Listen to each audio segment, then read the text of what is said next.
2, 1. Although you don't say 1. Welcome in. It is live. It is the Audible Live each and every Thursday night. We're back, and we're feeling it after a little Thanksgiving break. Cecil Lammy, Sigmund Bloom, Matt Waldman, Dr. Gene Bramall here with the program to talk about the world of fantasy football. And before we jump in, gentlemen, how was your holidays? Dr. Gene, I'll start with you. Never start with me. I have to sit here on mute just making sure that I don't cause trouble until then. But was very good, thank you.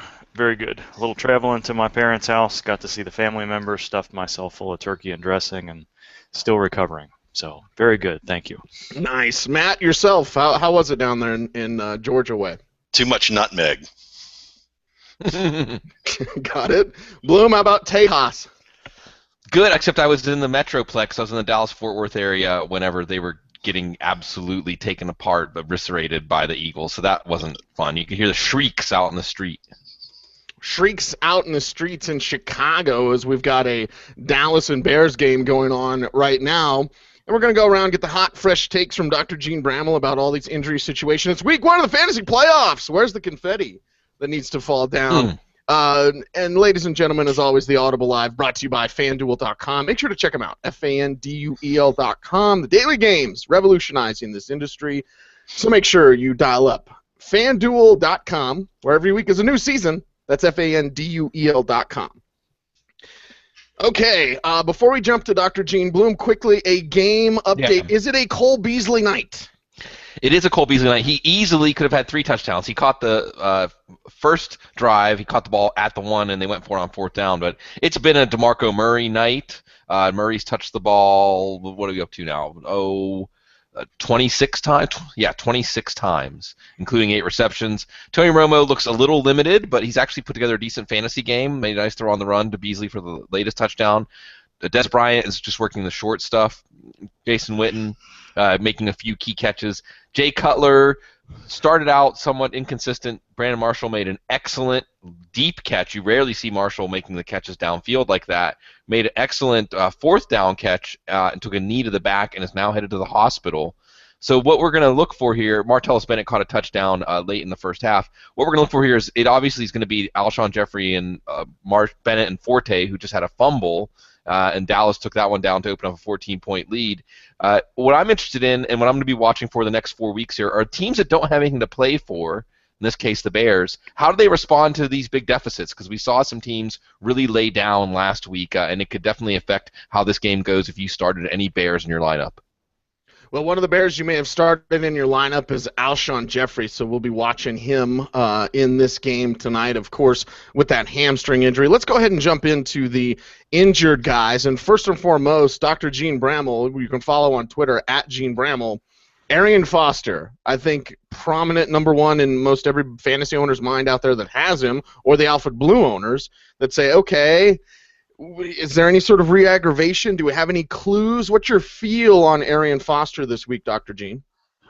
I think Arian Foster is an interesting cat. That's what I think about Arian Foster. The first clue we got about Foster this week is him speaking to the media in a British accent, telling everybody that he was planning to practice on Thursday and planning to play on Sunday. And, you know, I think that's probably accurate. Now, he didn't practice at all on Wednesday, which is a lot different than what we saw from him last week.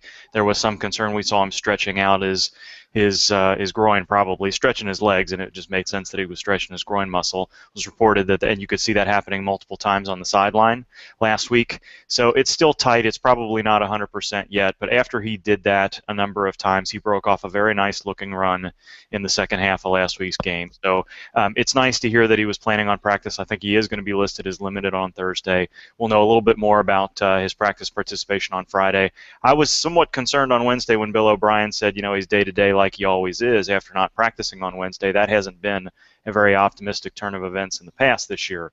But it looks like in Foster's case this week that we're going to see him back on the field Sunday and hopefully as close to 100% as he was last week. I believe the report today I saw on Twitter was that he practiced hard today. Yeah, I think that makes sense. I just haven't seen whether he's listed as limited or full. I think they talked to them today before he went out on the practice field because the tone of British accent Arian Foster was that he was planning to practice and he was expecting to practice. So hopefully that's the case. And if that is the case, if he's listed as full today and we get any kind of practice out of him tomorrow, that'll suggest that he's really didn't have any setbacks at all last week and should be good to go. Gene, Rashad Jennings, and with all these situations, we have three levels, kind of. If they're out, that's simple. And I suppose if we have a full practice on Friday, regardless of what happened Wednesday and Thursday, it passes the smell test. And you can poke holes in this if you want, that guys are just going to get more rest because of the time of year we're in. That skews that a bit. But for the players like Jennings that haven't practiced yet, that put in a limited practice, how much should that make us hesitant to play them on Sunday if they're active? And then just give us the overall outlook on Jennings. I think that's, like always, it's going to be a case-by-case thing, and I always feel more comfortable being, coming up with a stronger take on these things if I've seen an injury mechanism, if there's been a history of this particular injury with this particular player in the past, if there's something in what the player or the coach is saying or not saying that leads us in one direction or the other. And in Jennings' case, the moment of where the injury mechanism happened was just kind of lost in the TV angle, and there weren't really any other replays shown. So to me, I think if I had to bet on it, I'd bet on a low-grade high ankle sprain, but you just couldn't quite tell. It could definitely be a low ankle sprain as well. In Jennings' case, he's always been optimistic immediately after games and earlier in the week as he talks about practice participation, saying that he expects to play, he's going to come back and play. We heard that last Sunday. We heard it Wednesday. We heard a little bit of it on Thursday when he talked to the media. But I think the most telling comment here comes from not Tom Coughlin, not Rashad Jennings, but from Eli Manning on Wednesday when he pretty much told the media that he was expecting Andre Williams to be his tailback this week. The fact that Jennings has an ankle injury that we're not sure about, that he wasn't able to practice on Wednesday, or the primary installation or the primary practice day for the game plan on Thursday, puts him well on the doubtful side of questionable for me this week. I don't expect him to play. Now, as you said, it's possible we could see him as a limited practice. He could feel a lot better on Friday, take that limited practice, continue to be optimistic in the locker room on Friday, be called a game time decision, and then be active. But I'm not expecting much from Jennings this week. I think we're going to see Andre Williams, and even if Jennings is active, I don't think he's going to see close to his usual workload.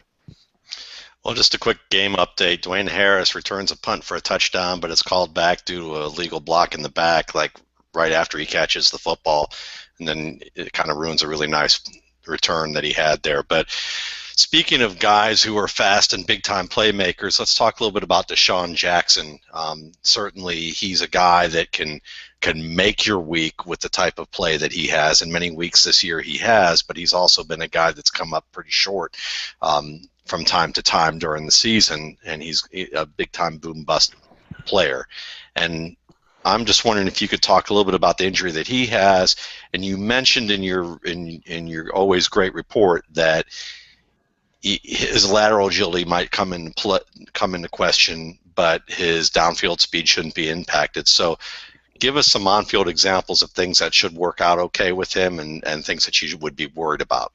Well, I think what we know is that it's an injury to the lower bone, the outside of the ankle, the lower bone of his lower leg there, the fibula bone, and it's not a break, but it's a bone bruise, and those bone bruises of either bone of that lower leg can be very painful because there's just not a lot of tissue there, and there are some nerves that run along the outside that can be irritated, and the muscle tissue there, there's relatively little of it. The muscles in the front of your leg and on the outside of your leg and that part of your lower leg, they're not bulky. So, it's any amount of swelling and bleeding in that area is going to cause a lot of pressure and a lot of muscle spasm and some pain.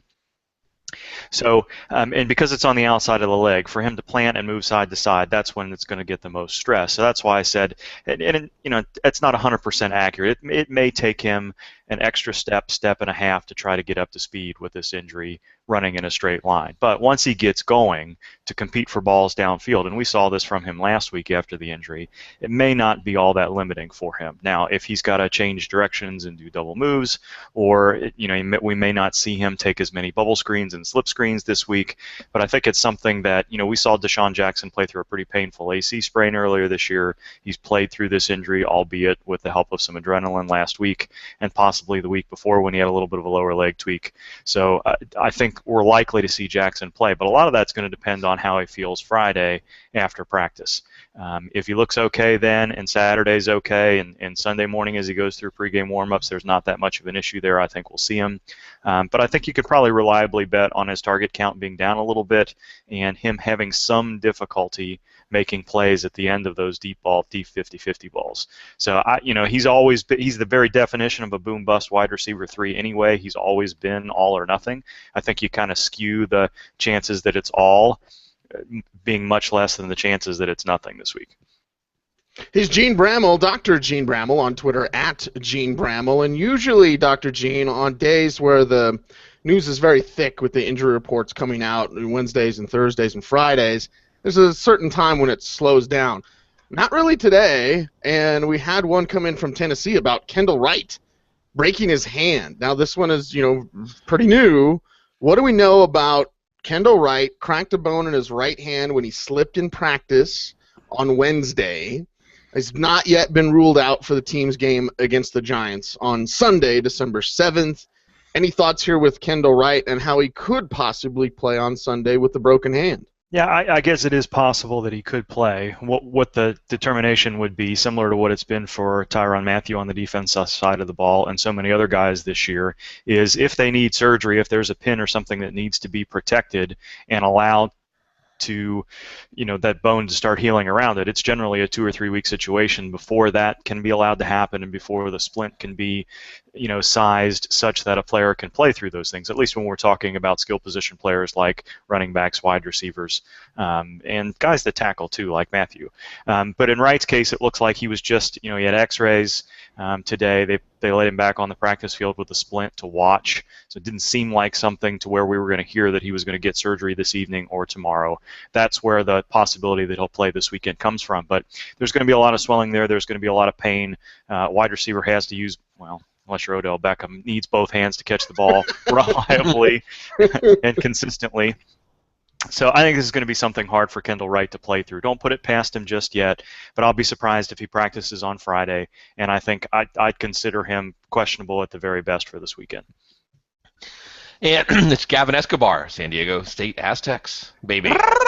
Yeah, and Romo's warming up. It's funny. Romo did not. He looked a little bit limited in the first half, but he uncorked one. It was a little bit late on it, but Des Bryant with the deep ball. Des is up to 6 for 82 now. And now Romo with the 3 touchdown night. So you're looking good with it's 28-7 or about to be 28-7. So really, if you had Cutler or Jeffrey at this point, you're almost basically hoping for garbage time points as this one's getting away from Chicago. Gene, let's talk about a member of the NFL injury military, General Soreness. General Soreness paid a visit to Justin Forsett this week. How bad is it when General Soreness comes to your house and makes you miss practice? Now, he was out again, and they said knee today. But again, we have General Soreness leaving his business card on Wednesday. Does that mean we're going to see Forsett on Sunday? Forsett's been very optimistic about this all week long. But yeah, him not practicing on Thursday raises a red flag for certain, and it calls into question whether or not it was General Soreness there at all. I'm giggling about something else. I had to get it out of my head, so I don't let it slip into the thing here. No way. You probably know what I'm talking about too. Do it. No, we're not going to do it. It's too early in the show to do it. Those of you who know Saturday Night Live skits very well are probably aware of what ran through my head when Bloom talked about General Soreness. Anyhow, I would expect that Forsett's probably going to try to play this weekend. Again, this is a situation where Lorenzo Taliaferro is there, Bernard Pierce is there, so they may not push him all that much. But I think Forsett is one of those guys where we don't have a good history of when he says he's going to be ready to play on the weekend, he is, and when he says, I'm not so sure that he's not.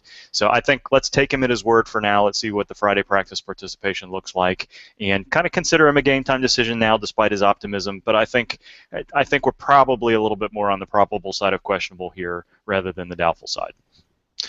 So, Gene, let's talk a little bit about Andre Ellington. You have him listed as on the very doubtful side of questionable, which kind of sounds like the very stoical side of grumpy, or the grumpy side of stoical. I'm not sure which, but are fantasy owners going to be grumpy about Andre Ellington at this point, or is there any reason for hope here?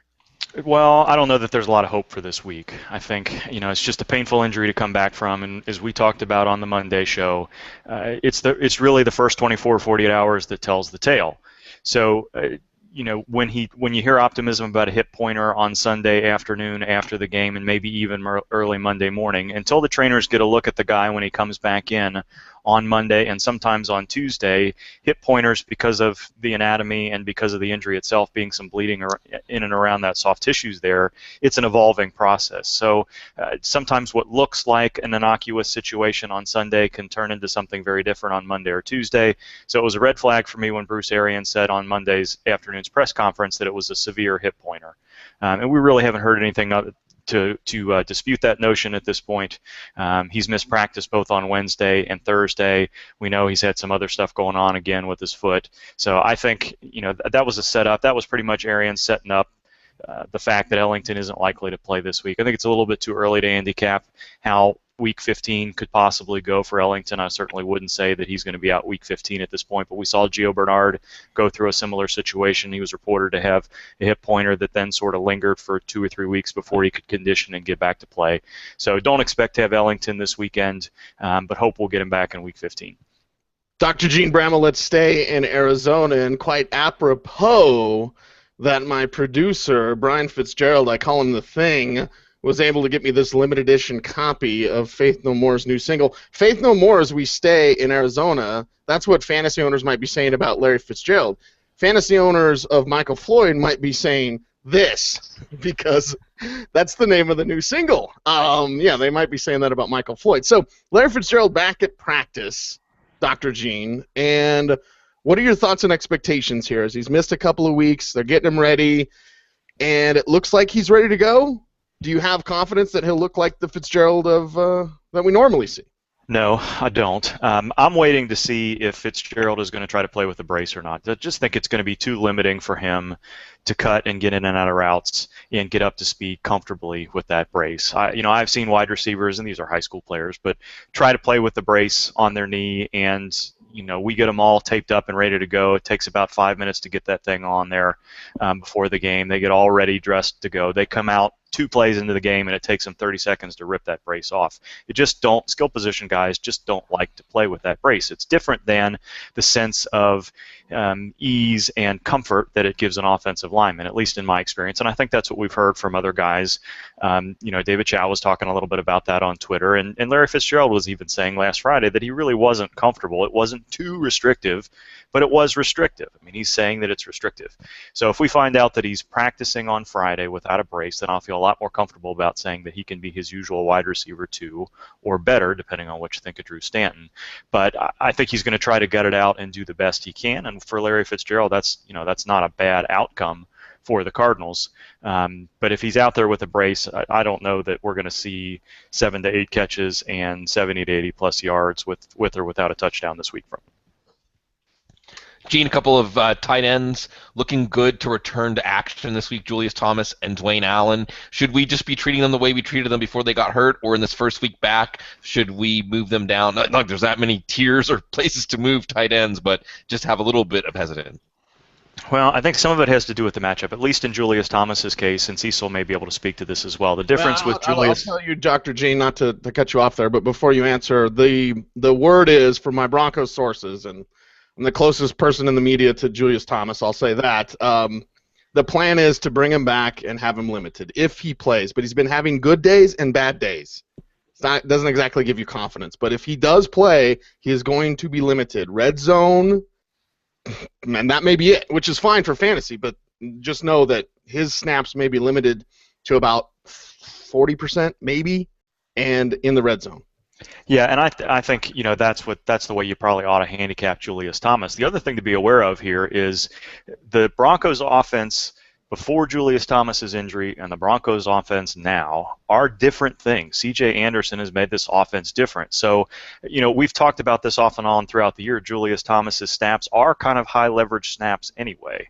So you can see his snap count possibly go down if they like Virgil Green better as a blocker, if they plan to rely on C.J. Anderson a little bit more often, if he can hold up through these 30-plus carry and touch games over the next month or so. I think he probably can, and that's another reason that I think we could see Julius Thomas limited. But yeah, without him getting through a full practice, and Thomas hasn't been able to do that yet, I don't think you can count on him getting a full complement of snaps. But I do think we probably ought to have a discussion, at least have in the back of your mind, that Thomas may not be used. He may not run the same number of routes that he did before his injury because of how this offense has changed, depending on how things go over the next week or two as Thomas works himself back in. I don't think that's going to be the case with Dwayne Allen.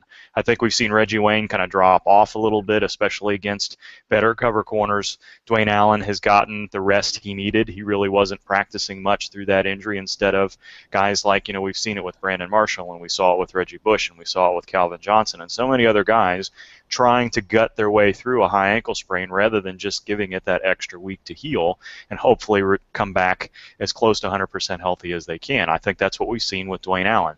And, we've seen what Kobe Fleener's been able to do. Dwayne Allen isn't necessarily going to run all those particular routes, but he's going to be an option in the red zone. He's going to be an option between the hash marks. And I think given the fact that he's fully practiced twice this week already, we should probably see the same on Friday. He's going to be listed probable, and I think he can probably go back in lineups right away.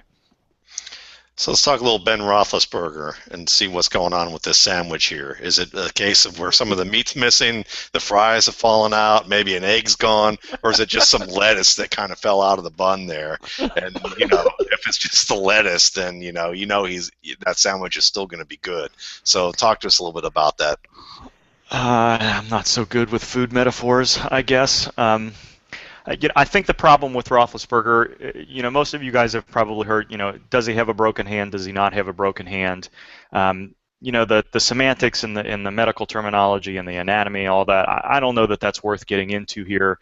The broken bone the bone that's concerned about being broken is not something that he would need surgery on. It's not something he would need a cast for. It's something that he'd be able to play through. So it's probably not an issue whether the bone is broken or not, other than if the bone's broken, it's going to be more sore for a longer period of time than not.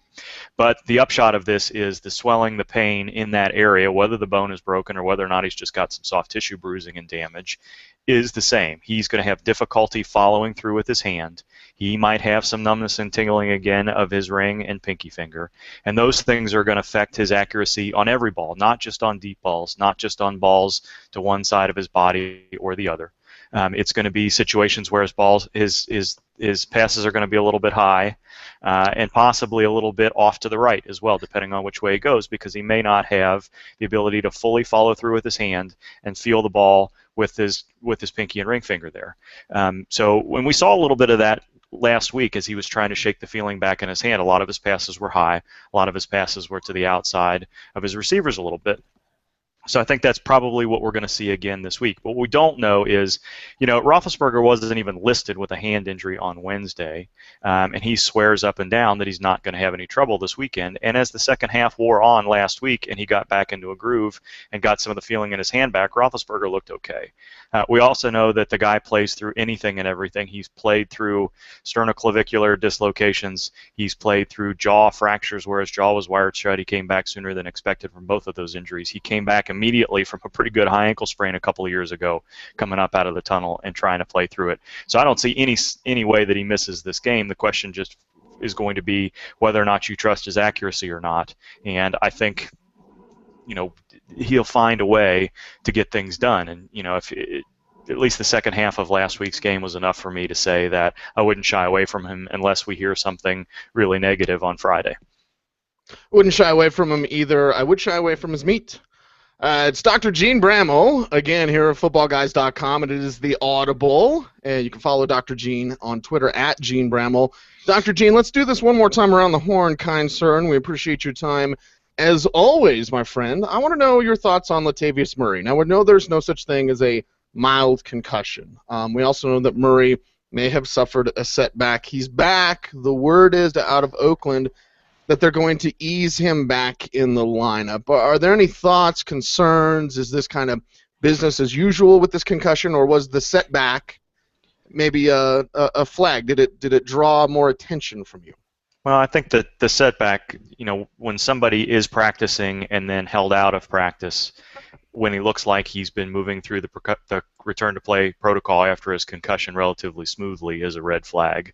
But what they didn't really call it a setback in Oakland. They just said he didn't feel well on Friday. So whether that was a recurrence of concussion symptoms or not is really only known to the guys and the medical staff folks that were looking at him closely on Friday, Saturday, Sunday of last week. I'm glad that they were cautious about it, but could it have been a viral situation? Could it have been something else? It's hard to know, but they didn't seem to have much concern advancing him back through the protocol early this week and then getting him cleared. There have been multiple reports on Twitter that he's already been cleared, which suggests that they sent him to the independent neurologist early this week, which I don't think is something that they would have done. There's really no sense in sending him there till Friday. He just needs to be cleared by the independent neurologist for game contact, but they can allow him to get back to practice in other ways. He doesn't have to be cleared for contact practice by the independent neurologist. He's got to be cleared for game action. So that's why usually teams drag their feet as long as possible, because they don't want to send a guy to the independent neurologist, have him have a setback, and then not be cleared to go and have issues from there. And most guys that have a clear concussion symptom setback are advanced to the protocol much more slowly after that, just to give them that extra time to make sure that they're healing well. And I don't think that there wasn't really any indication that that's what was done with Murray. So I think the reason to ease Murray back is because maybe they haven't yet seen him as being trustworthy enough to take more than 15 touches. Darren McFadden and Maurice Jones-Drew certainly haven't been doing anything, so we could debate whether or not that's a reasonable approach from the Oakland coaching staff or not. But I think it has just as much to do with that than concern from a concussion standpoint. They wouldn't put him back on the field, or shouldn't put him back on the field, if the concussion was a concern, and that's why they wanted to limit him. This is a different situation than an ankle sprain or an AC shoulder situation or something like that. There goes DeMarco Murray. He's still going. 31 touches tonight. 32 touches now, and we're in the third quarter. It's going to be DeMarco Murray against the Bears, and the Bears don't look good. Gene, we got Roddy White playing on Monday night. Now, we know the Roddy rule. If he doesn't practice, don't play him. What if we only see limited practices from Roddy White? And, of course, I want to remind everybody, Gene, Matt, and myself are doing another live hangout on Sunday mornings, so we'll come back around to this issue. But based on him missing practice today, how does that affect your outlook? Yeah, I'm not really excited about Roddy White right now. I never put any stock in what Mike Smith says. Mike Smith on Monday said he expected Roddy White to play. We know when to expect Roddy White to play. He needs to be practicing. He needs to be optimistic in the locker room on Friday. So we'll have a sense of whether that's happening on Friday or not. But for the most part, Roddy White is not going to take a full Friday practice unless he's doing something on Wednesday or Thursday. So at this point, I would be more surprised to see him practicing on Friday, listed probable and ready to play, than I would be to see him listed limited and questionable. And we're probably back in the same spot we were last week, with him being a game-time decision. He may be a little bit more likely to be active this week than last week, but I would not put him in a fantasy lineup in a playoff week unless we were certain that he was going to have his usual workload. We've seen him out there too many times running routes, being more of a decoy, not gaining separation and getting many targets, to trust that if he's limited and not optimistic in the locker room, to go ahead and put him in the lineup. Well, Kean Fahey's happy right now because Mr. Randall got a little bit of playing time for a winded DeMarco Murray and just cut through the defense of the Bears for a touchdown. Just talking a little bit about running backs, Isaiah Crowell, certainly he has a hip injury apparently, and you reported that that Mike Pettin said he's hopefully able to go, but you're not quite sure what to make of it. So can you elaborate, why you're not sure about what's going on with Pettin's statement? Well, I'm more sure about it now. Mike Pettin has been a pretty straight shooter, so you can read hopeful in one of two ways. At least I did on Wednesday and Thursday morning before we got his Thursday practice participation. One way to read that is well, I hope he plays because he's injured. The other way to read that is I think he's going to play, and I'm really hopeful he plays because I don't like Terrence West anymore, and I'm looking at a couple other guys we just signed that I don't feel like we can use. And I think you can read it both of those ways because Mike Pettin has not really pulled any punches with what he's told the media. He's been pretty straightforward. But Isaiah Crowell was able to practice today. I think he's listed as limited on Thursday. He may have even been listed as full. I'm not sure. But he was able to do and was pretty optimistic both before he went out and after he came back from practice. I would expect him to practice tomorrow. And as of Thursday, all signs are that he's going to play. And there you have it. He is the fantastic and wonderful Dr. Gene Bramall from footballguys.com. Make sure you follow him on Twitter at Gene Bramall. That's G with a J, or Gene with a J. G with a J. It's kind of like B with a J, but anyway. Gene Bramall, ladies and gentlemen, thank you very much, kind sir. We appreciate that time as always, my friend. Yes. Say hey to Pop and Lock for us. And why do we have 2 Blooms down there? I don't know. Doubling up on the Blooms. Something weird happened. That never happens. I'm seeing double. It's the I'm cloned or something. I don't know. No. One of you is frozen in time. That's Right. a nice freeze job you've got there too, by the way. Start calling you the Seg Man I don't understand. for your poop eating grin there. All right. On that, I'm leaving. Good luck, everybody. See you later, kind sir. Bloom, this is like I have no idea what happened. Joe Namath looking at a receiver, like which one's moving? I'll throw it to him. Yeah, I don't know. Yeah, Is it gonna even pop me back up? I don't understand what happened. It lost the connection and then it popped back in. There we go. Okay. There's one. Okay. Now it's back to me being normal. So Joseph Randall just ran one in. Cowboys are running away from this one with this one. This looks like another example of teams that don't have anything to play for. It's very difficult. That was one of the things I used as a tiebreaker. I got some Cutler or Romo questions, and all other things basically being equal. And of course, Cutler could still rack up some garbage time points here. I'm going to play players. It's almost like the Week 17 mindset. If you have to add a little bit, put your thumb on the scale on one side or the other, team that has something to play for, we're seeing usually doing more than some of these teams that are already looking forward to the tee times. Yeah, some teams just their minds are elsewhere. Let's jump into this week in fantasy football. And, of course, with week 1 of the fantasy playoffs beginning in many, many leagues, we have a lot of important decisions. We have some new starting news to get out there to the fans and for the information crowd out there. But first we want to start with some questions that we've gotten on Twitter because, and we've gotten these before, and we love all the interactions, the email, Twitter, what have you, Facebook messages, however you get a hold of us. The question about Bloom, and you brought this up before the show, hey, let's talk about people starting someone on their team because their opponent has their quarterback or whatever. Like, I've got Devontae Adams as a flex, and my opponent's got Aaron Rodgers, so should I start him over, let's say, a Mike Evans or whatever. Right. Whatever the question is, it comes back to the thinking, and this goes along the lines with sometimes we'll get the, hey, I want to double points this week. I want to start Peyton and Emmanuel. You don't get double points. Just think of them independently, okay? Unless your scoring system does award you some sort of bonus for teammates. Bloom, let's jump into this, crack into this. Matt, your thoughts as well, because I almost treat it the way I treat bye weeks. Like, I'm not focused on what my opponent is doing. I want to start the best possible players each week. Right, that's the answer. The answer is it shouldn't play into it at all, or playing a kicker because your opponent has the quarterback for a team and you want all the drives to stall out and get field goals. Just play your best team. And in general, I think this is a good illustration of how you should be approaching your lineups, period. Underthink, don't overthink. Don't use your intellect to, in the name of being thorough, thinking of everything you possibly could. You're going to make choices that are pretty clear cut, seem a lot closer. You're going to drive yourself nuts with what ifs. You kind of know what the best choices are going to be. This is why I say that it's the what can you live with test. And I know Brandon Marshall's a good example. So he got hurt tonight. Does that mean it was wrong to play Brandon Marshall? No. He looked good. He was going to have a good game tonight. It was the right move to play him. So I think that you think of that, especially, LaShawn McCoy has a tough matchup. He's still my number 11 running back. Maybe if you were deciding between him and, say, Trey Mason, or him and C.J. Anderson, since we talked about that on the show. So the point is, don't overthink these matchups. The more time you spend on your lineups this week, the more likely you are to mess it up. What you did in the first 10% of the time that you spent on your lineups is most likely to be your best calls.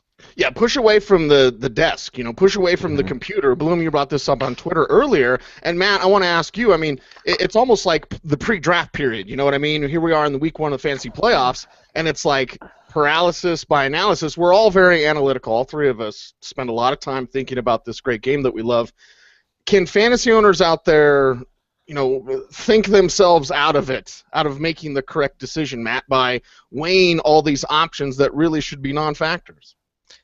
Neurotic. Yeah. That's the deal right there. Don't be neurotic, all right?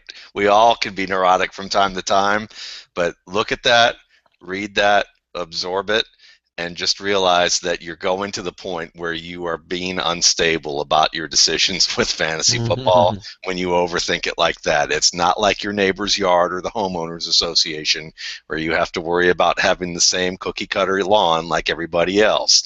This is about you competing within, you're not facing somebody else, you're not defending them, you're not scoring points against them.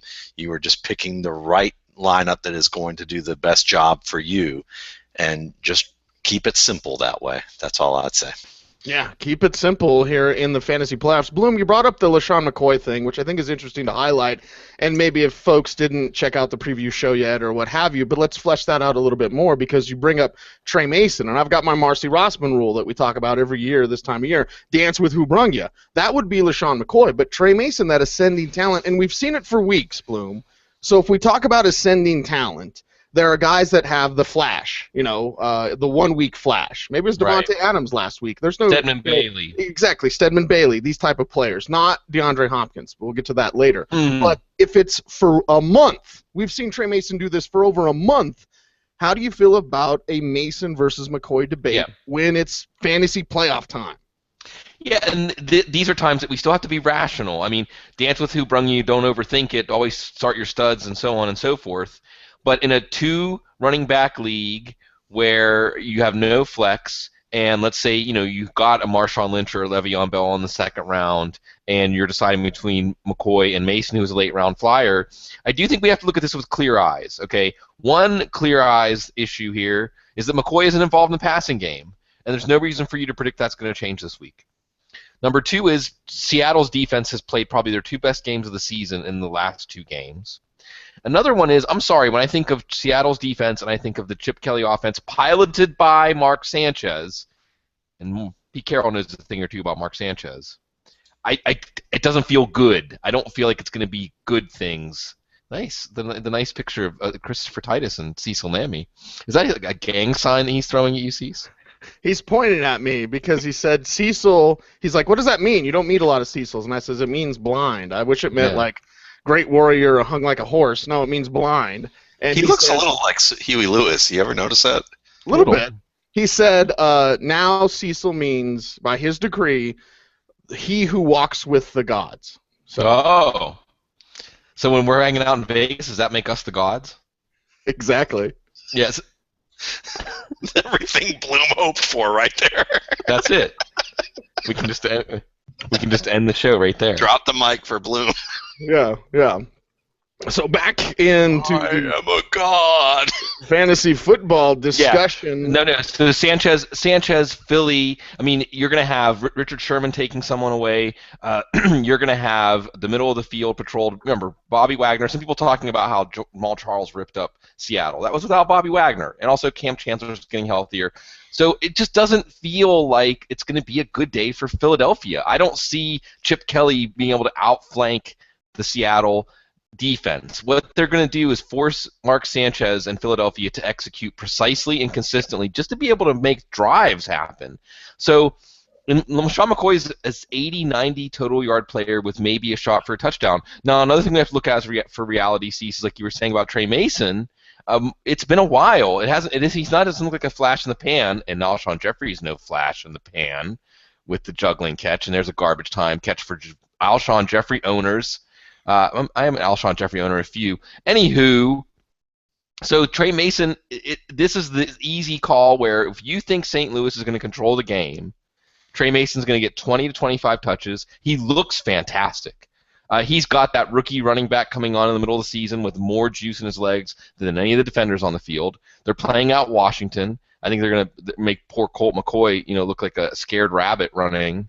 So I think that it is Mason over McCoy. Now, is it close? Yeah. I have Mason as my number 10 running back, and McCoy is my number 11 running back. I am not going to talk you out of Mason over McCoy, but in meditating on this and staring at it as I was putting my rankings together today, I think you have to just look at reality here. And I also, with stuff we talked about with Dr. Gene pending, if Justin Forsett has a full practice tomorrow and it really was just general soreness and veteran rest, then I have Justin Forsett over McCoy too. Again, looking at the matchup, I do think the other thing we have to say is we don't want to put too much stock in matchups and have a matchup induce us into playing a player who we know isn't that good. But if it's a player we already feel good about, the matchup can give us that nudge. I think in both Mason and Forsett's case, the matchup is the deciding factor. Man, let's stick with this Philadelphia-Seattle game because I think it's really fantastic to decipher. And last week in watching Philadelphia with my son Liam, who was a quarterback of this offense in high school, he explained to me that this offense is based off spacing and math. And I was like, huh? Math? Not a strong subject for me. He's like, math? I said, math? He's like, yeah, if we're booting to the right, and I know that my line's going this way and I've got most routes going that way, it comes down to simple deduction, okay? There's 11 defenders, 8 of them are going that way, 3 are going this way. Guess where I'm throwing? This way. But spacing, so very important. When you talk about an athletic, agile defense like Seattle, they're not going to lack discipline. And really, that's what Chip Kelly's offense makes you do. It makes you lack discipline. But when you're playing the elite of the elite, the spacing is tighter, the math doesn't add up. So your thoughts here, it's not just McCoy, but let's talk a little Jordan Matthews. We got Macklin probably covered by Richard Sherman. That's going to be an issue for Jeremy Macklin owners out there. Darren Sproles on some Texas routes, which for the people that want to know, if you're lined up in the shotgun, you cut out and you go in. That's a Texas route. We called it a Z-in. Anyway, those type of routes, Jordan Matthews out of the slot, the other guy's not covered by Sherman. Your thoughts here on how Philadelphia is going to look on Sunday? Well, I think it starts also that you have to look at Seattle from early in the season when they were a banged-up defense and still playing pretty darn well statistically, but everyone was saying, what's wrong with Seattle? They stink. They're not so good anymore, and their defense was injured. Now Cam Chancellor's back, and he's ready to break the calculator. So I would say that probably when you take a look at what's going to go on here, Cam Chancellor, who can play both a little bit of a hybrid linebacker safety role, is going to be able to patrol that middle of the field and lay down the law. You're also going to get that from KJ Wright and Bobby Wagner. I expect both of those guys to have productive days. And the fact also that you have probably the best sideline-to-sideline center field safety in the game in Earl Thomas, I think that this is something that you're going to see Philadelphia's passing game get tested this week. And so I don't expect it to be a situation where Seattle blanks the Eagles and shuts them out or anything like that. But I can see the Eagles being limited to somewhere under 24 points, somewhere in the range of 14 to 21 points for the week. And it makes it a close enough game because Seattle doesn't score very highly unless its defense contributes on that level. So I would say that this is the type of game that's like a 24-21 game, maybe a 2017 game, with Seattle being able to control the clock somewhat with its running game. And that's where and so when I look at the offense versus the defense there, Jordan Matthews is a tough player. He can certainly catch the ball in tight coverage, but I also think that a lot of this comes down to how much can Seattle pressure the Eagles' offensive line and force Sanchez to make some throws that are a little higher risk. And if they are higher risk throws, and that means they're going to be in tighter coverage, and that's going to be the advantage to Seattle there. And because these players are a little bit on the younger side and not so imaginative if they aren't on the younger side, Riley Cooper has not proven that he can really be on the same page with anybody at this stage at this point of the season. Jeremy Maclin is a very good player, but he's probably one of the most unimaginative route runners that I have ever seen in the NFL, and it just confounds me that he is as productive as he is. He's a tough player. I admire him, but when you think about guys, running routes and telling a story to get open, he's not very high up on my list of guys that can do that. And there goes DeMarco Murray.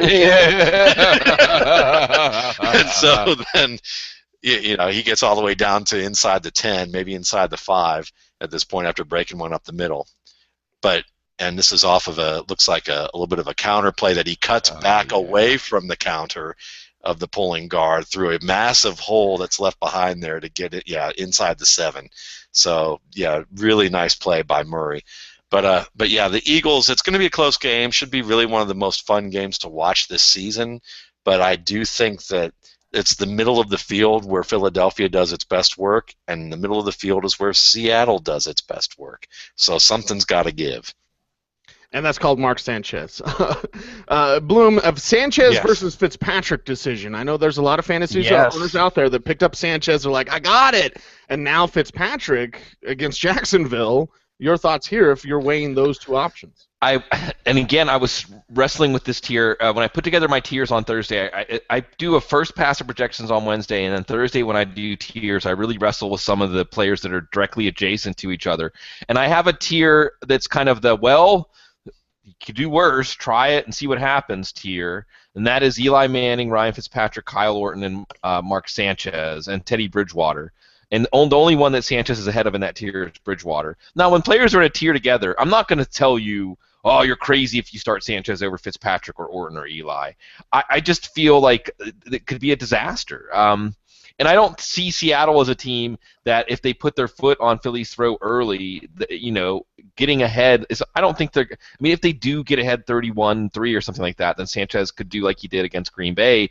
But Russell Wilson's not Aaron Rodgers. This is not the Green Bay offense. So I'm not sure where the opening is for Sanchez to put up numbers if Seattle plays as well as they played the last 2 weeks, where Fitzpatrick gets Jacksonville, Orton gets Denver, and at least he's going to keep firing. And their defense just doesn't look as impenetrable as Seattle's. And Eli Manning gets Tennessee. So, and you have Odell Beckham. He could alone, like you mentioned, Nuke Hopkins, what he could do for Fitzpatrick. I don't think, as Matt was outlining there, I don't see the player for Mark Sanchez that can make an individual play or two to bail him out in this one. Other than Darren Sproles, maybe. Maybe Darren Sproles in the open field. But I just think that, as I'm looking at this, I'm trying to justify in my head having Bridgewater below him. The main reason is because Minnesota's offense is just not exciting, even against the Jets. And we saw the Jets be able to strangle the life out of a game, and I think that's what they'll try to do again. So I'm so down on Sanchez, and honestly, outside of McCoy, there's nobody I'm really recommending playing for the Eagles. And even McCoy is a full tier down where he would normally be. It is the Audible Live each and every Thursday night. Cowboys scored again? No, Marco Murray lost about half as many yards as he gained on that run opening. He just kept going back and back and back. Now they're kicking a field goal. All right. We're talking fantasy football here on the Audible. Appreciate everyone out there for listening, for watching here on the Google Hangout.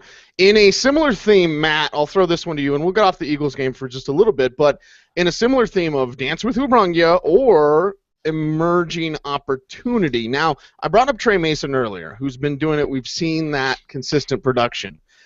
There is an opportunity for Boom Heron, Daniel Heron, or however you pronounce his last name, to get that opportunity to be an RB1 level this week. So if you're weighing the option, Mark Ingram versus Boom Heron, which way would you recommend fantasy owners to go, as that is, whether it's Ryan Matthews, we'll throw in McCoy if you want, or Ingram, Freddie Jackson, all these guys who've gotten you here, or Heron with that opportunity against Cleveland?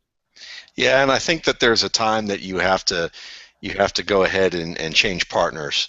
and when you get to the dance. And I think that this might be one of those times where they're calling the square dance there, and it's time to do that because looking at Dan Heron or Boom Heron or Boom Fizzle or Boom Snap Fizzle or whatever we've called him, he has been a little bit of a firecracker for everybody.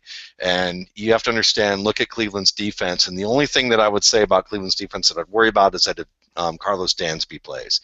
If Dansby comes back, I think this defense will have a little bit more resistance, offer a little bit more resistance for the Colts running game, and that might put a little bit more of a cap on his upside. But you have to understand too that looking at the players that you mentioned, you're still talking about other options in those backfields being able to compete for touches. And so far, Trent Richardson just, we might as well just call him the Blob, because that's basically about how fast he moves right now. It's really a shame to see. And with Heron, certainly he's caught the ball in the backfield. He's broke some long runs, and he's in an offense that is going to be able to sustain opportunities for him, and that's what's important. Mark Ingram, certainly possible that he can sustain opportunities, and Carolina's defense hasn't been unbelievably great, but they do have some linebackers there that can stop the run fairly well, and but at the same time, both of these offenses can sustain opportunities for their running backs, but you have a little bit better back in Pierre Thomas, who is able to, compete in a way that I don't think that Trent Richardson can. So I would definitely give the edge to the former Ohio State running back. Dance with who brung ya, or go with the Buckeye? Bloom, your thoughts? Very tight. This is another one where these guys were right next to each other in my rankings. As of this moment, number 15 is Boom Heron, number 16 is Mark Ingram. So it's that close. And again, this file is under, I'm not going to talk you out of Ingram over Heron, but Carolina does still have a tough front seven. We'll see a little bit of Kyrie Robinson. I still think Ingram is probably a decent bet for 80 total yards and a 50-50 shot at a touchdown. And if they can get rolling against Carolina, maybe 2 touchdowns. But you see Heron getting 3, 4, 5 catches. I think he's averaged 3.5 catches. You see him getting at least 3 catches in this game. You see him getting 10, 12 touches as a runner, and he showed last week he can take one of those to the house. Cleveland's run defense doesn't really scare me. And Andrew Luck. I mean, you have the Andrew Luck factor. Luck and Breeze both able to move these offenses. I think Heron's showing a little bit more. There's word today Trent Richardson's still battling the hamstring issue. So if it's Carolina's front seven versus Cleveland's front seven, honestly, that's the deciding factor here. And I think bringing up Carlos Dansby is a good one. That could sway the needle. It is that close, but I'm going with Heron. What about guys that we've seen better days from, and fantasy owners are hoping, that's what it is, hope, at this time of year, like, can we get something back out of them? Matt, I'll toss it to you with guys like Jonathan Stewart and Denard Robinson. Your thoughts on these guys, which some fantasy owners out there, not everyone has rich man problems, okay? Trust me, there are some people out there going, please, please, Jonathan Stewart, do something. So a Denard Robinson, a Jonathan Stewart, your thoughts and expectations as we're in week 1 of the fantasy playoffs? I'm happy to give Jonathan Stewart a turn on that case, just because he's someone that I think I'm cautiously optimistic, and maybe this is actually cautiously diluted, that Carolina is actually leaning towards using Stewart a little bit more often. And, he had 12 carries for 85 yards against Minnesota last week. He scored a touchdown 2 weeks ago against Philadelphia. Certainly, when you look at some of his recent game logs, he's had, when he gets somewhere between, if he gets at least 10 carries, you're probably looking at about 8 to 10 points at a minimum from him. And that tells you that he's breaking off a decent run, or he's getting a touchdown in short yardage territory. So he's been fairly healthy since that last return from injury, and I think that he's the guy that I would probably go with, mainly because while Denard Robinson is certainly a nice player in terms of what he's done, early on, he's had 2 weeks where he hasn't looked all that great. He hasn't really gotten a lot of great opportunities in terms of the run game. Houston's front seven I like them a little bit more. So I look at this and believe that as if you're looking straight opportunities and touches, then Robinson's your safer guy. But if you're looking for probably more production per touch, I would say that Stewart has the slight edge. It's very close. It is the Audible Live. Bloom, your thoughts, Stuart Robinson, anyone in Yeah. that tier that you're looking for something, Hail Mary? Yeah, this is your flex appeal tier. We'll see about Isaiah Crowell's trend. He may move up out of this tier. Andre Williams is in this tier. I think you go in without high expectations, maybe 8-10 points, depending on whether you get PPR points. And if you can get a touchdown from any of these guys, it makes you happy. Stewart has an increased opportunity. Robinson has been trending down. Andre Williams has not looked good despite the matchup. Tennessee, you have to wonder about that. And again, with the Giants, you get into this team that doesn't have much to play for. The second half of the game against Jacksonville last week was really bad. Carolina honestly could fall into that, and we're seeing some garbage time passing yards here from Jay Cutler. Anywho, they're all outside of the top 20. Players like Fred Jackson, Ryan Matthews, Lamar Miller, Frank Gore, Cincinnati backs, even LeGarrette Blount. In a non-PPR league at least. I think these are guys that to lower your expectations. You're going to get that 8 or 10 points. You're going to nod and say, well, that's what I expected. But 8 or 10 points in the first round of the playoffs often doesn't cut it. It's the Audible, the footballguys.com podcast. It's our Google Hangout here on youtube.com/footballguys, DOTCOM. And make sure to check out the Sunday morning hangout as well. Right here with Sigmund Bloom, Dr. Gene Bramall, and Matt Waldman. We'll move on to a new starter, potentially, at running back for the Arizona Cardinals. Matt Waldman, I'll start with you. And your thoughts on potential starter Marion Grice. Now, we don't know if it's Stephon Taylor, Marion Grice, Michael Bush, or whatever, but Grice is a player we haven't talked a lot about. There may be some out there desperate enough to say, well, what? Home against KC? I'm going to take, Arizona starting running back. Think of it the old Tecmo Bowl version. From my notes on Marion Grice at Arizona State, he's got some quickness, a very rigid runner in my opinion, and I question his vision. Now, the quickness helps him get to top speed in a hurry, and if there's a hole there, he's going to get through it swiftly. But if there's some sort of movement that he must make to get to a cutback or get to another hole, don't have as much confidence in him as that. And looking back at games against a tougher Utah team last year, 100-yard performance, 136-yard performance against Utah last year. So against tougher competition, he's been able to rack up some larger games. Also missed 3 games last year because he gets banged up. So some quickness, that's a positive. I'm trying to accentuate the positive here. With Marion Grice, Matt, what did the rookie scouting portfolio work that you studied on him? What did that show you? I think he's an underrated back, actually. And so did Marshall Faulk, and so did I'm trying to remember the lineman who used to play with the Chiefs, who compared him to Marcus Allen, which is kind of crazy when you think about the fact that was a late round pick at best for the Chargers and got cut. But here's some of the reasons why. I mean, I would say that Marion Grice is the best receiving back that I have seen come out of college since Shane Vereen, and I think he's better than Shane Vereen. But I don't think Arizona quite knows how to use him yet and incorporate him into the offense, and I don't think you're going to see any of that.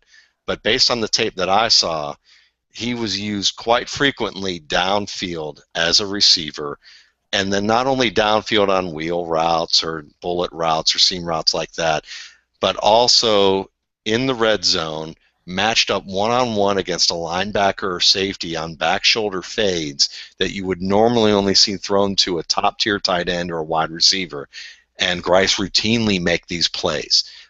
He is not the most explosive runner. He's certainly not a guy that's going to beat you on, if he gets a 20 or 30-yard run opportunity, he's not going to break it into a 60-yard play. But a lot of backs aren't going to do that either. He's more of a guy that's going to slide to the hole than make a dynamic cut, but he has slippery power. He has some interesting balance that you can see him produce with second effort in space. He's a little bit more of a space player than he is a between the tackles guy, though he can get and fall forward for some of those extra yards. But you haven't seen a lot of that right now because he's not getting a lot of those opportunities. But he's had a couple of nice runs early on, and he's a player that, because he's been with two teams in his rookie year and he's just gotten onto the field, it's going to take a little bit of time for him to probably get into the flow of the game and show anything that he has. So I think that he's a player that maybe next year you could see something from him where maybe he can lock up the second string position or a role on that team early on, and you see a little bit more out of him. But I would look at him as more of a Bilal Powell type of player with even better receiving ability, much better receiving ability.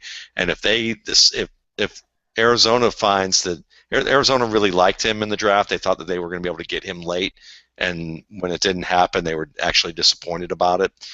Marshall Faulk mentioned that he thought that he was a very underrated player and a special player. Now, that's an interesting comment from one of the best receiving backs to ever play. So I would keep an eye on him. He's a type of guy that, just like C.J. Anderson, I mean, we both liked C.J. Anderson an awful lot coming out of Cal. But C.J. Anderson didn't really look like much after the preseason. He got very limited time. If you judged him just based on limited time in the regular season, you'd say he was a dud. But you have to understand too that it takes opportunities for these guys to get into the game and get into the flow of it. And so if he gets the role as the starter, and if that happens this week, then you're probably looking at 12 to 15 touches at least. And if that happens, he's a worthwhile bet against the Kansas City defense that statistically isn't all that very good. And I would take a shot on him because it means that they will probably incorporate him into the passing game somewhat. And if you can get him into space on the screen game or use him on some of the plays where he does things best, and it depends on how connected the scouts are with the coaching staff. And if they're reasonably well connected, they'll say you really need to incorporate Grice into the passing game where you can get him one-on-one with somebody and throw to him like a receiver, because if you do, he'll produce for you. And if we see any of that, that will be a big time indication that of how connected those teams are, just on a side note. But I would say, expectations for him is flex play at best, even with 12 to 15 touches. Bloom, any thoughts here on Marion Grice and going up against KC, the team that just got smashed by C.J. Anderson? True. They've been a somewhat tough run defense. We'll see if this touchdown, garbage time touchdown to Matt Forte, holds up. So those of you that played Cutler, Jeffrey, Forte, you're getting bailed out here right now. And Bartellus Bennett is doing all the yeoman's work with Brandon Marshall. He's up to 9 catches now for 56 and a touchdown. Anyway, it's Arizona. See, when was the last time we were excited about playing an Arizona running back? Like, really excited, because Andre Ellington came into the season hurt, so we were already lowering our expectations for him. Kansas City, except for Latavius Murray and Anderson, of course, it's like, well, this is the trend. I still don't see Marion Grice ripping off a big game against them. It sounds like Bruce Arians is kind of excited about Michael Bush and getting him in this role. Watch Michael Bush get goal line carries, even if they do get some drives. This looks like a defensive struggle game to me. I wouldn't be surprised if the defenses and kickers outscore the offenses in this game. So I think Grice is just a desperation play. That being said, I've picked him up in dynasty leagues this week because he will get a chance to get his foot in the door. We didn't expect him at the beginning of the year to have the opportunity to start a game. So I think that's enough for us to see, at least in a speculative fashion at the end of our dynasty benches, what happens. New starter as well. This one just coming across the newswire at footballguys.com this evening about Charles X. Johnson. Now, we got a little bit more on him, Bloom, than we do on Grice, because we've seen Charles X. Johnson get it done at a certain level and show a connection with one Teddy Bridgewater. Now, this week and forward, but now into the starting lineup, getting that confidence from the coaching staff, and, of course, replacing Cordero Patterson. So, some thoughts on CXJ, and maybe some, I don't want to say taps for Cordero Patterson, but you just got to be better. As naturally talented as Patterson is, he's just got to be better at the wide receiver-y things that he's not so very good at. So thoughts on CXJ, the new starter in Minnesota?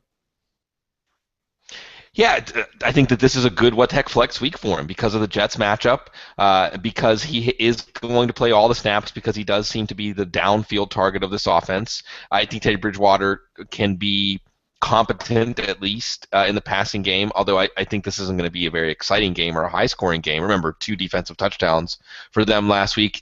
So I do think if you're going to take a chance on Charles Johnson at any point for the rest of the year, this would be the time to do it. He does have the speed to break a big play, and the Jets are prone to lapses in the secondary. On the Patterson note, really quick, one of the things that pops to my mind to take this in a different direction really quick is, are you sensing maybe some remorse on the Vikings part? Because, Matt, I'm sure you would agree with this, and Cease, you would agree with this. They knew what they were getting. I mean, what we were hearing about Cordero Patterson isn't surprising at all. It isn't like things have necessarily gone awry. You weren't drafting him to be a polished receiver. You were drafting him as a sort of a weapon that you hoped developed into a receiver. But in the meantime, you would think that you'd have some sort of intent to use what he does offer, and I don't see that this year, even after the first week.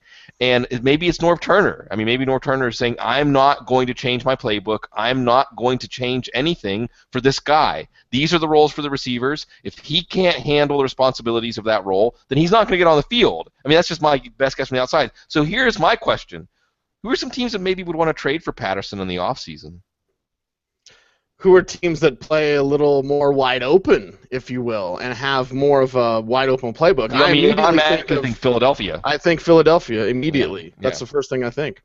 Waldman, and might as well pick up Robert Griffin III. We'll get to RG3 in a little bit. Waldman, your thoughts on CXJ and Patterson and trade and good stuff? Sure. Well, Patterson, I mean, I think the nice thing that you see overall is that there's a rapport between Bridgewater and Patterson, and that's very important for a young player. A young quarterback and a young receiver. If they have rapport, it's a good sign. It's something that you can lean on a little bit more. It's the same reason why oftentimes you see a new starter end up seeing more time with, a backup player that he worked with in practice, with second team reps or scout team reps or things like that. Charles Johnson is certainly a great athlete. I mean, this was a guy that the Packers picked up and took a chance on because of his great pro day workouts. Very fast, very high leaper, decent hands, but bounced around between Green Bay and Cleveland. Now he's getting his chance here. And a lot of the reason he's getting his chance is Patterson, because the one thing that Patterson doesn't do well right now is run routes. And one of the biggest things he's failing at is releases off the line of scrimmage. This is something that you're going to see very often with a lot of the young receivers coming into the league every year. This year is the grand exception with some of these players, but even some of them have had to learn, and some of them have learned quickly. But a guy like Devontae Parker out of Louisville, who a lot of people say is the top receiver in the 2015 draft class, absolutely has an issue that is very similar to Cordero Patterson in the sense that he tries to use his athleticism to get off the line rather than to use technique. And when you face a decent college cornerback who is going to be playing off or try to jam you, they are going to be able to anticipate when you break and have more time to prevent you from making plays downfield or the complementary routes off of a vertical cell, such as a back shoulder fade or a hook route or a curl route, because you as a receiver are not selling the vertical concept well enough. And what I mean is that you're not taking steps with any depth off the line of scrimmage and then using your hands to defeat the defender early. Instead, you're just trying to run away from the defender outside or inside and avoiding contact, which just gives the defender an opportunity to hang back or hang with you and recover fast and defend the play. And this is something that's very common with receivers. But Patterson in year 2 should have learned this by now. And as Bloom alluded to, they knew what they were getting in Minnesota, but this was a different coaching staff that was probably working with Rick Spielman and company, saying, this is what we want, we need to add excitement to this offense, we feel like this guy can do it, and then we think he can learn enough to develop into a good player. And he's a conscientious player. I mean, he's someone that shows up to the facility, And from what it said is, he's not like a goof off or anything. So the issue is they were probably confident that he would learn, but he hasn't. And if he's that slow of a learner, as some scouts and some analysts have mentioned before the draft, then they probably got confirmation of that this year. And Turner's like, look, he wasn't my guy. You guys drafted him before I came here, and I'm not going to screw up my offense because of the fact that teams are going to look at him and say all he can do is run end arounds and slip screens, and we can make a wish and a prayer for a deep route that might land in his hands. But other than that, it's not really worth our while to have a player who's so one-dimensional that defenses can key on him now because it's become predictable. So to me, where does he go? And you know what? Yeah, certainly Philadelphia seems like a good team where he doesn't have to be the main weapon, because he can't be the main weapon for any team right now until he really learns how to run routes. What he needs, really, where I'd like to see him go, and he won't end up there, but I'd like to see him go to a team like Denver, where Peyton Manning is willing to play 24-hour-a-day tutor to you and teach you how to run routes, because that's what Demaryius Thomas said.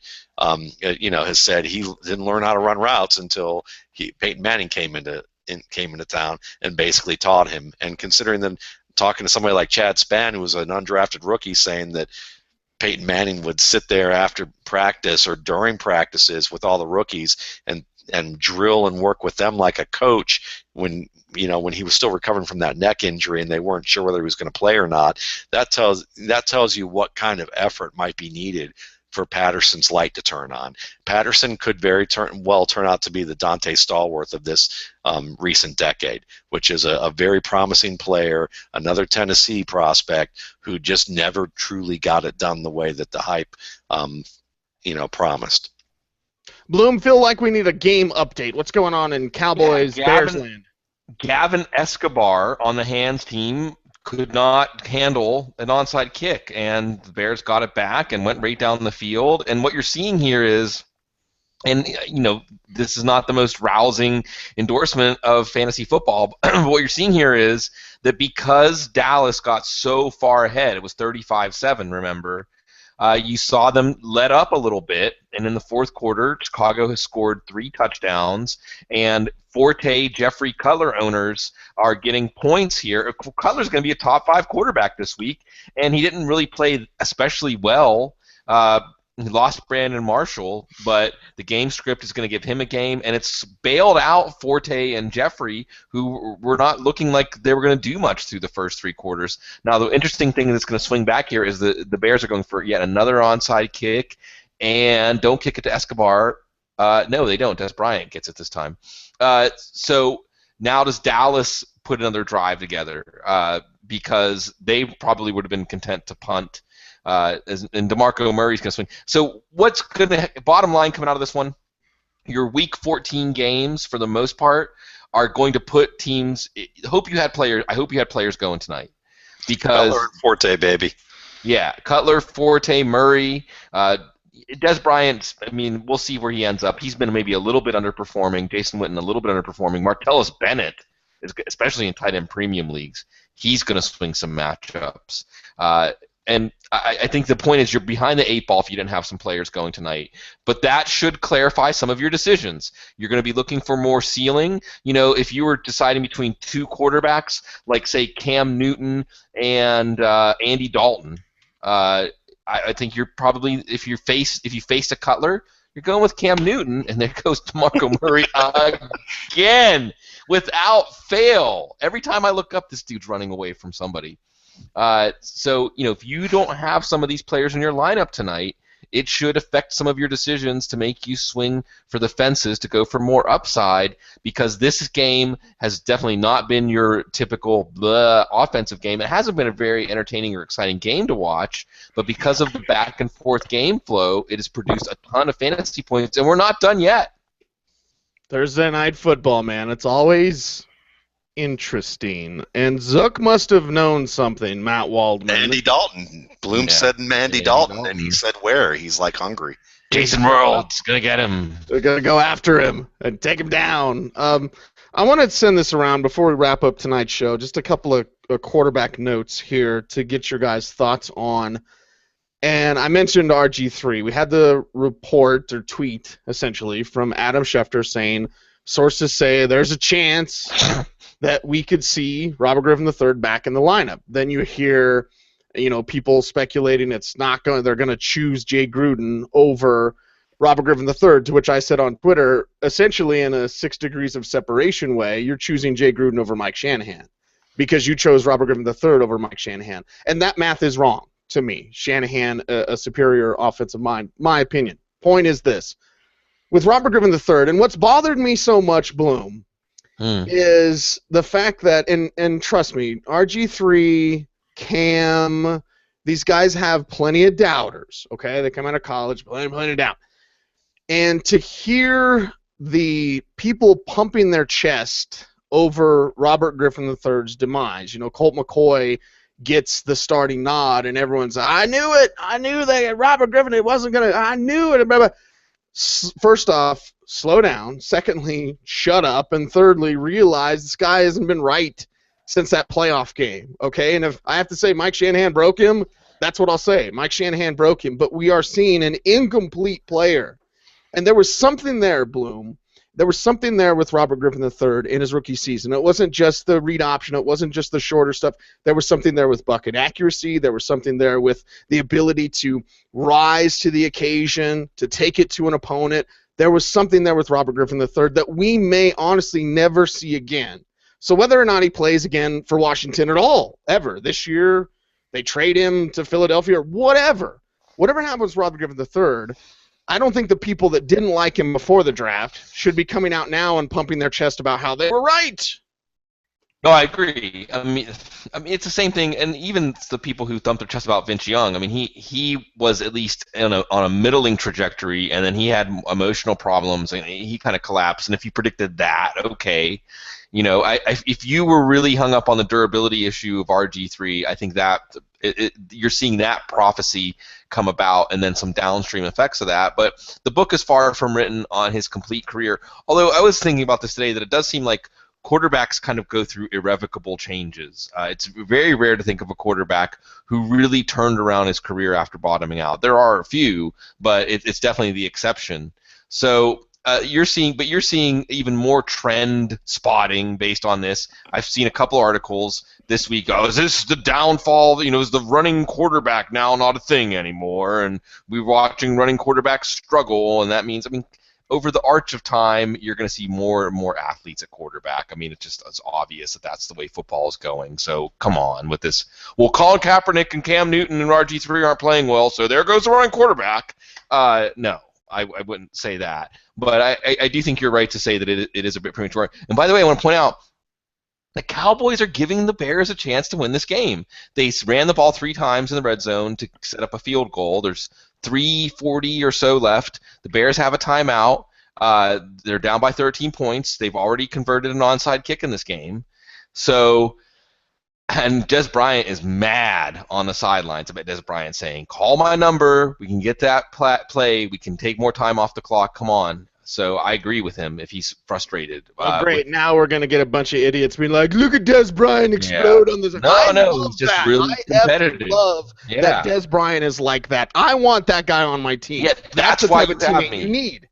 That's Yeah, exactly why you have him. And he's stalking on the sideline saying, and he is, by the way, and we talked about this earlier on the show and bring it up again, because I was one of the people definitely before the season saying, man, the Cowboys defense looks so bad that it just makes you wonder about the spirit of the team if they have to go out there. And who's like the Ray Lewis? You know, who's the fiery player that tells them, no, this is not acceptable. We're not going to be okay with this. It is Des Bryant. He is the spark of this team.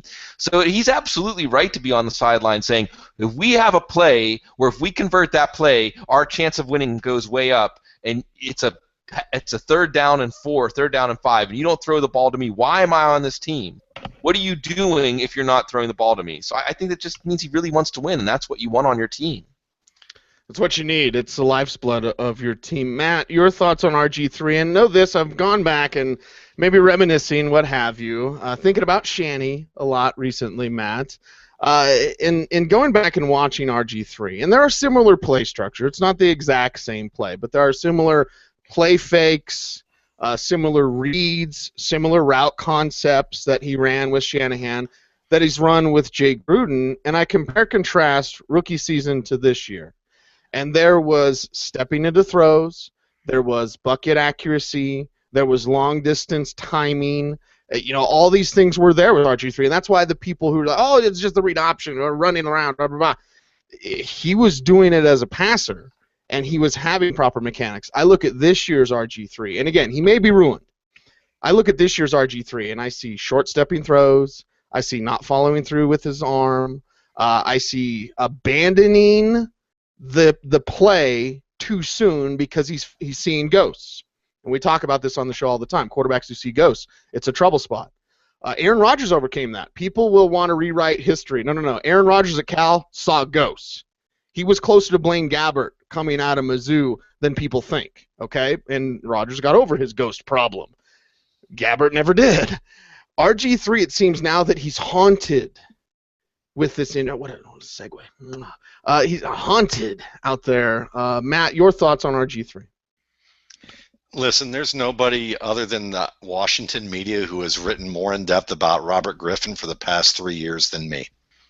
And that's a fact. You can go to my blog and you can see a ton of analysis done from his rookie year, talking about his potential in the pocket and how I compared him to Aaron Rodgers as a potential pocket player if he was allowed to develop in that way, to his first year, to where I've had even a guest blogger talk about, look, this system has been simplistic and it has played a lot on his athleticism in a very good way, so that he can be able to produce early and help the team win early.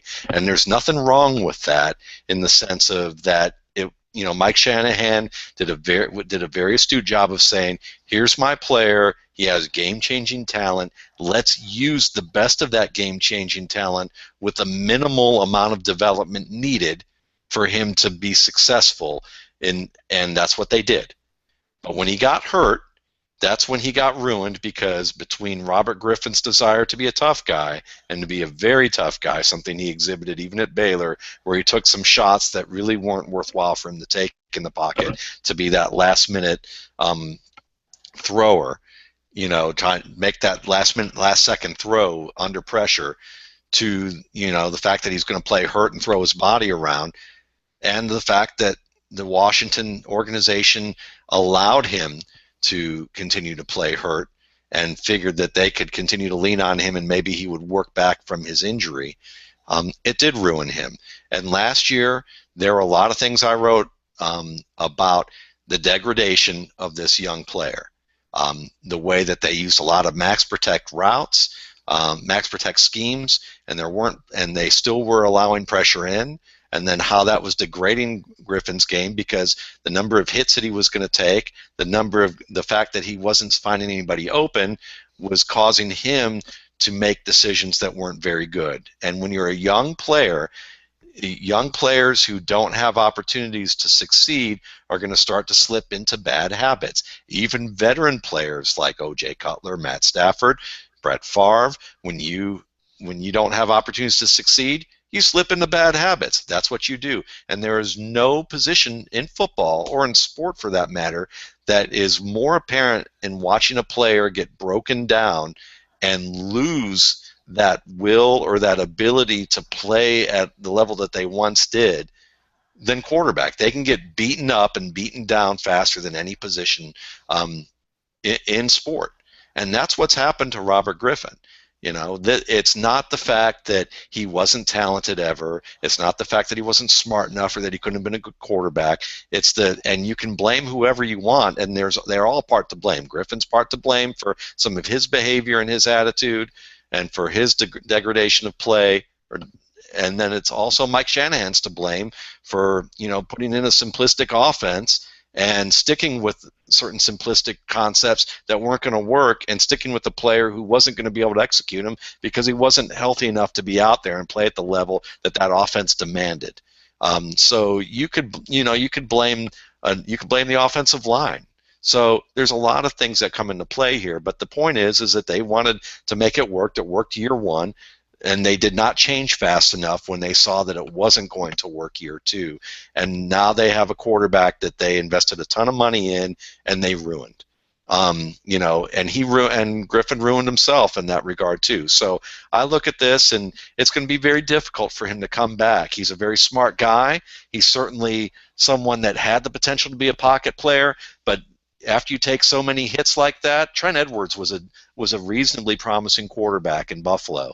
I mean, he's a third-round pick who a lot of people liked a lot, and he took a ton of punishment at Stanford, and he played very well. And he had some flashes of good play with the Buffalo Bills. And then when he got smacked around by Aeneas Williams, I believe it was, and got that concussion after that huge hit that he took, he wasn't quite the same after that, because he kept getting beaten up, and next thing you know, he became a checkdown king. And a lot of players like that, David Carr he had some promise, he became a checkdown king. It happens after a while when you get the window slammed on your hand. After a while, you're going to flinch when you stick it in the sill, and quarterbacks have to stick it in the sill every time they drop back in the pocket.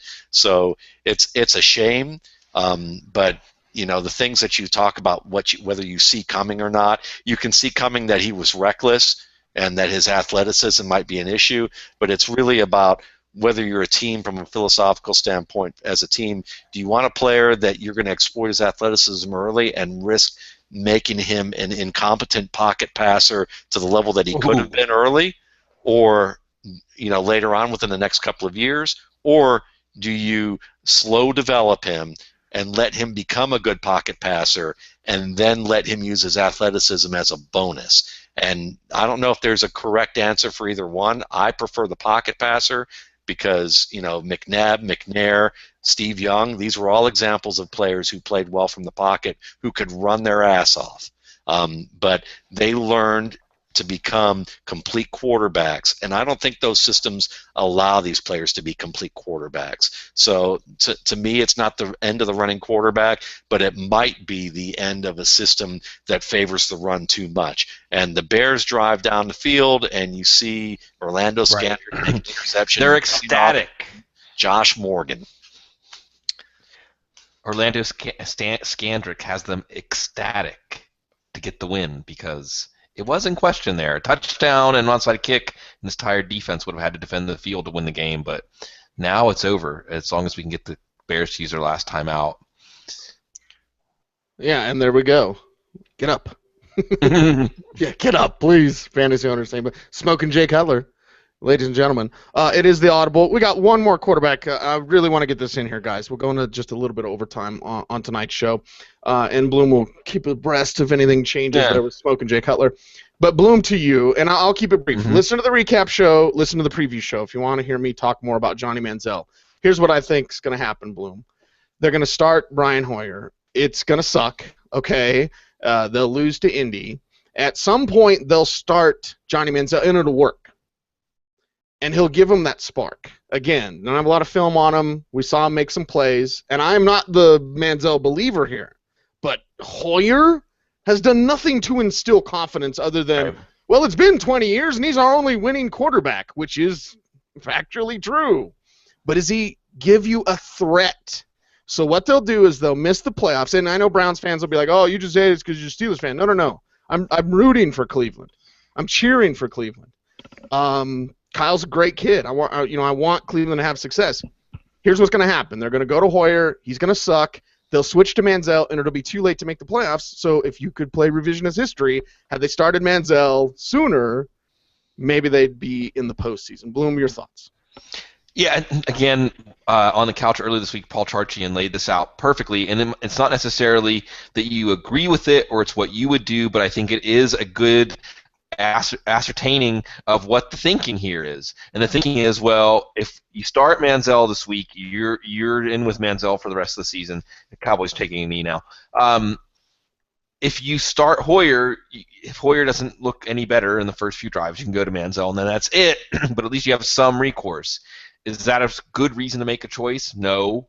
But does that resemble a lot of coaches' thinking? Yes. And what's funny here is you look at the coaches that haven't fallen into that mental trap, and a lot of the best examples are the college coaches. Pete Carroll with Russell Wilson, Jim Harbaugh with Colin Kaepernick, and Chip Kelly certainly didn't have any shyness about going to Nick Foles.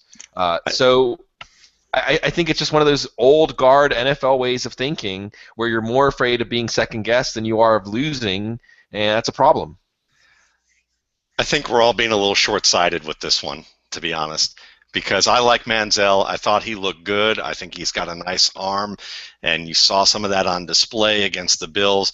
But let's think about why Manziel isn't starting right now. The reason he didn't start to begin the season is because he was a goof-off, and it was because he was undisciplined, and it was because he was a little bit more concerned about playing around and having fun than it was about being the serious guy that he needs to be, at least to some coach's mindset. He's always going to be a freewheeler. He's always going to be a gunslinger. He's always going to be a brash guy. You drafted him. You got to live with that and understand that. That's okay. He can still be a good NFL quarterback.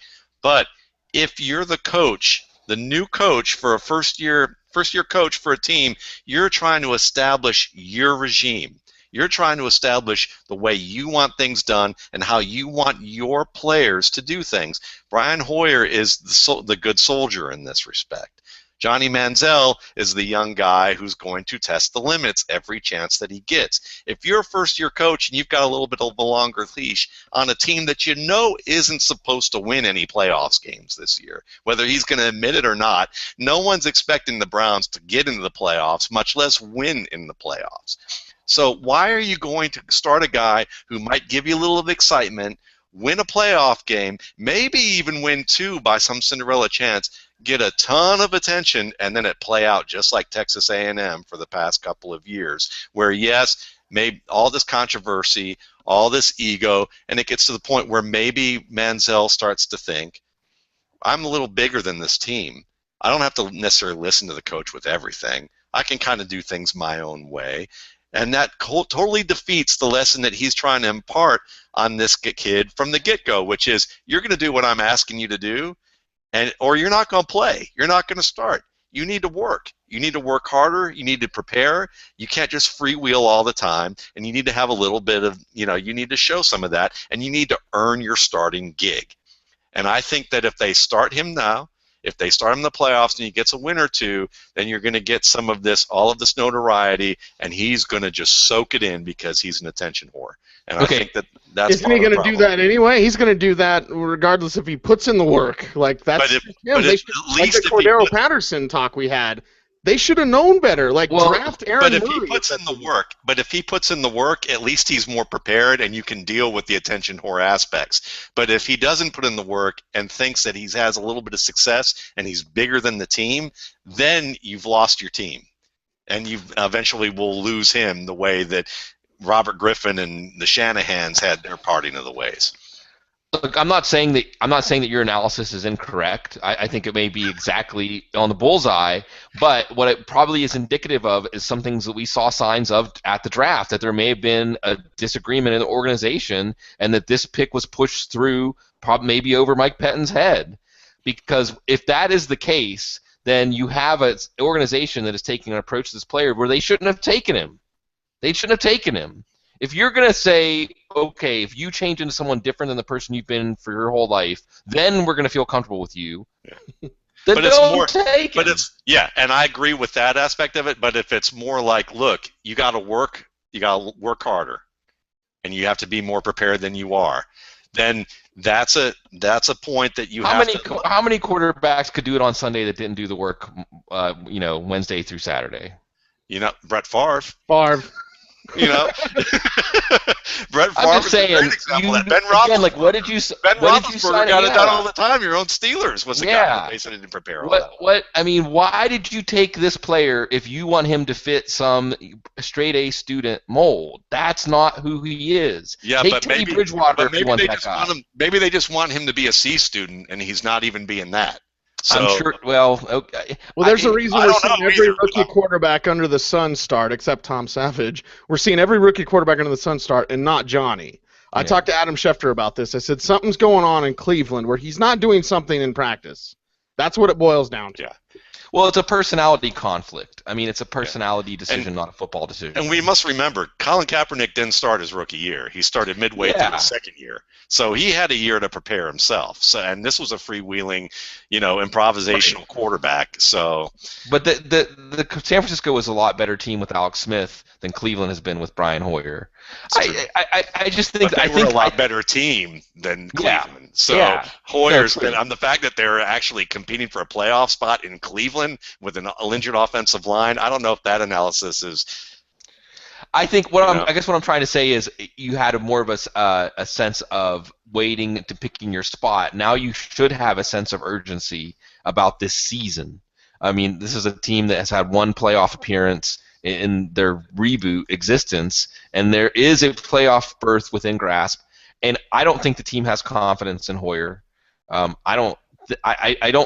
think you're going to see them, and plus you're looking at this game against Andrew Luck. I mean, who's going to be able to keep up with Andrew Luck? But I agree that you're right. I think your instincts might well be right on that there is a larger. Well, we're taking the big picture of Johnny's career, and we want to send him the right messages, and it's just like raising a kid or something, like, no, you're not going to go out with your friends tonight, so you can sit at home and learn this lesson. But it's not going to work with him. Well, it may not work with him, but that's the thing is that do you That's coaching suicide to honestly feel that way. It's coaching suicide because you have to do what Mike McCoy did with Tim Tebow. I mean, we got Kyle Orton coming to Denver, so it's obviously Timmy's on my mind. They reshaped everything, and they went to the playoffs and won an effing playoff game. Thanks, Dick LeBeau. I mean, you have to have that mindset. You do, but but that's the thing. Where's Tim Tebow now? And that's the point. It's like if you're going to spend all that money on a first-round draft pick and say this is our future, don't mortgage the future for a cheap win in the present. And even if it's a playoff game, big deal. They won a playoff game. Cleveland Browns fans would much prefer to actually have Browns teams that go to multiple playoff games over the years than to win one measly playoff game and relive the Kelly Holcomb experience. That's not what they want. What they want is to be able to have a consistent team that's filled out there. And if you have a guy that gets high off of his own notoriety because he can't listen to anybody after one playoff game, then you just blew it. Now, they may be overly afraid, and I get that point, but at the same time, if they set a boundary to begin with, then keep that boundary for the year. Make him earn it, give him a full year, and let him start the year next year if he's prepared, and see where they are rather than have some false positive that now he's the savior and now he's going to take over and it's Nick Foles. Nick Foles is great. Nick Foles is great. We saw what happened, and Nick Foles got hurt, but he wasn't all that great this past year either. We saw that coming. Mark Sanchez could very well be the starter next year if they re-sign him. Playoff opportunities just don't come around that often. I guess that that's kind of what we'll tie a bow on. And if you've got the within striking distance, take your best shot. Your best shot isn't Brian Hoyer. No, but I would say as a Denver fan, hard to say that, or Denver employee to say that playoffs don't come around all that often. Yeah, right. Yeah, Steelers fan here too. So yeah. Bloom, look what happens when we talk about Johnny Manziel. The emotion. Well, but I do think that what this really speaks to is organizational clarity. And when you make these picks, you have to have a clear expectation of what you're getting. And, it's like relationships and marriage, When you marry somebody, don't think you can change them.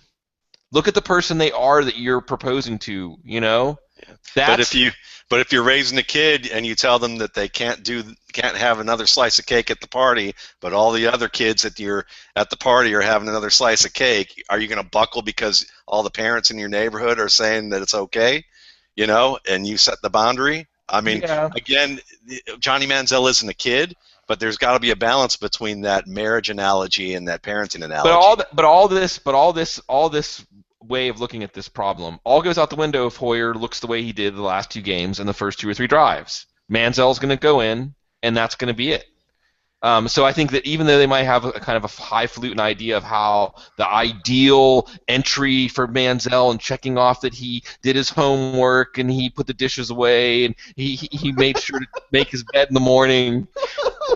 But then I know, ate all but his then they're going to vegetables, make a said his mistake. prayers. Yeah. But the they'll make a mistake was when mistake. the mistake was drafting him and treating him like somebody that you wanted to be a straight A student. That was Teddy Bridgewater. Teddy Bridgewater was on the board. But If the mistake now. But you compound your mistake by saying, you know what? Let's go ahead and not have a long-term mentality and panic like every NFL team and every media person who goes, they must win now. The playoffs are now, and you know you've got to be able to have a long-term plan because part of the reason that it spirals out of control for teams and they continue to fire general managers every 2 or 3 years, coaches every 2 to 3 years, waste all these contracts is because they don't have guys like Bill Walsh. That's all fair, you know? But if this was their long-term plan, it was doomed to fail from the beginning. The only way this approach is the only way this approach is going to work for them is if Hoyer comes out and plays really well.